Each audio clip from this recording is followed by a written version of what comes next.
ഒരു agriculture യൂണിവേഴ്സിറ്റിയിലേക്ക് admission പ്രധാനമായിട്ടും 2 തരത്തിലുള്ള സീറ്റുകളാണ് നടക്കുന്നത്. പല കുട്ടികളും നമ്മളെ വിളിച്ച് ചോദിക്കാറുണ്ട്, ഒരു അഗ്രികൾച്ചർ കോഴ്സിന് അഡ്മിഷൻ കിട്ടാനായിട്ട് എന്താണ് ചെയ്യേണ്ടത്? അപ്പോൾ അഗ്രികൾച്ചർ എന്ന് പറയുന്നത് ഒരു കോഴ്സാണ്. അതുകൂടാതെ അഗ്രികൾച്ചർ കോഴ്സുകൾ പഠിപ്പിക്കുന്ന യൂണിവേഴ്സിറ്റികളിൽ നിങ്ങൾക്ക് വിവിധ കോഴ്സുകളുണ്ട്. അപ്പം ഈ കോഴ്സുകളിലേക്കൊക്കെ നിങ്ങൾക്ക് അഡ്മിഷൻ കിട്ടാൻ എന്ത് ചെയ്യണം എന്ന് കൂടി ചിന്തിക്കുന്നത് വളരെ നല്ലൊരു കാര്യമാണ്. അങ്ങനെയെങ്കിൽ നമ്മൾ എഴുതേണ്ട വിവിധ എക്സാംസുകളുണ്ട്. അതിൽ ഒരു എക്സാമാണ് ഏത്? CUT examination.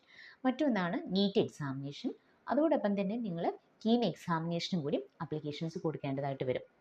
എന്താണ് ഇതിൻ്റെയൊക്കെ വ്യത്യാസം?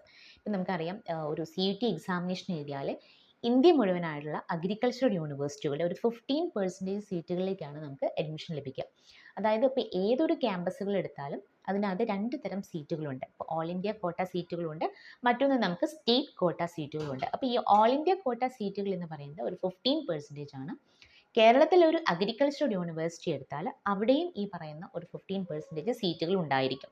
അപ്പോൾ ഓൾ ഇന്ത്യ കോട്ട സീറ്റ് ഫില്ല് ചെയ്യുന്നത് CUT എക്സാമിനേഷൻ വെച്ചാണ്. സെൻട്രൽ പാറ്റേൺ വഴിയാണ് അത് ഫില്ല് ചെയ്യുന്നത്. ഇനി ബാക്കി വരുന്ന ഈ 85% സീറ്റ് അത് കേരളത്തിൽ നിന്ന് മാത്രമല്ല എല്ലാ സ്റ്റേറ്റുകളുടെയും ഒരു 85% സീറ്റ് സ്റ്റേറ്റ് കോട്ടകൾ ഫില്ല് ചെയ്യുന്നത്. അതിനാണ് നാം കേരളത്തിലാണെങ്കിൽ കീം വഴി രജിസ്റ്റർ ചെയ്യണം. അതേപോലെ തന്നെ ഓരോ സ്റ്റേറ്റിലെയും 85% സീറ്റിലേക്ക് നമുക്ക് എലിജിബിലിറ്റി നേടാൻ അതാത് സ്റ്റേറ്റ് വഴി നമുക്ക് ആപ്ലിക്കേഷൻസ് സബ്മിറ്റ് ചെയ്യാനായിട്ട് പറ്റും. അപ്പോൾ CUT എഴുതി കഴിഞ്ഞാൽ എല്ലാ അഗ്രികൾച്ചർ യൂണിവേഴ്സിറ്റികളെയും 15% സീറ്റിലേക്കാണ് എലിജിബിലിറ്റി ലഭിക്കുന്നത്. അപ്പോൾ പിന്നെ നീറ്റ് എന്തിനാണ് എഴുതുന്നത്? അതൊരു ക്വസ്റ്റ്യൻ ആണ്. നീറ്റ് വഴിയാണ് ഓരോ സ്റ്റേറ്റിൻ്റെയും അതായത് സ്റ്റേറ്റിലെ 85% സീറ്റിലേക്കുള്ള എലിജിബിലിറ്റി ലഭിക്കുക. അതിനുശേഷം ആ എലിജിബിലിറ്റി വെച്ചാണ് അതാത് സ്റ്റേറ്റിൽ നമ്മൾ അപ്ലൈ ചെയ്യണം.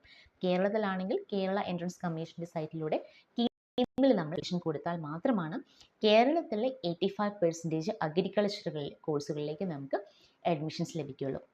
അപ്പോൾ നമ്മൾ അഗ്രികൾച്ചർ എന്ന സെക്ടറിലെ കോഴ്സുകൾ അല്ലെങ്കിൽ അഗ്രികൾച്ചർ കോഴ്സ് അഡ്മിഷൻസ് കിട്ടാൻ നമുക്ക് CUT എക്സാമിനേഷൻ റൈറ്റ് ചെയ്യുന്നതിലൂടെ ഒരു 15% സീറ്റുകൾ സെൻട്രൽ സീറ്റുകളും ബാക്കി വരുന്ന 85% സീറ്റ് അഡ്മിഷൻ ലഭിക്കാൻ നീറ്റ് എക്സാമിനേഷൻ എഴുതി കീമിൻ്റെ എലിജിബിലിറ്റിയും കൂടി നമ്മൾ നേടിയെങ്കിൽ മാത്രമാണ് ഈ പറയുന്ന കോഴ്സുകളിലേക്ക് കിട്ടത്തുള്ളൂ.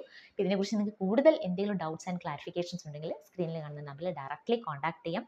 So please share this information and download the insight 360 app.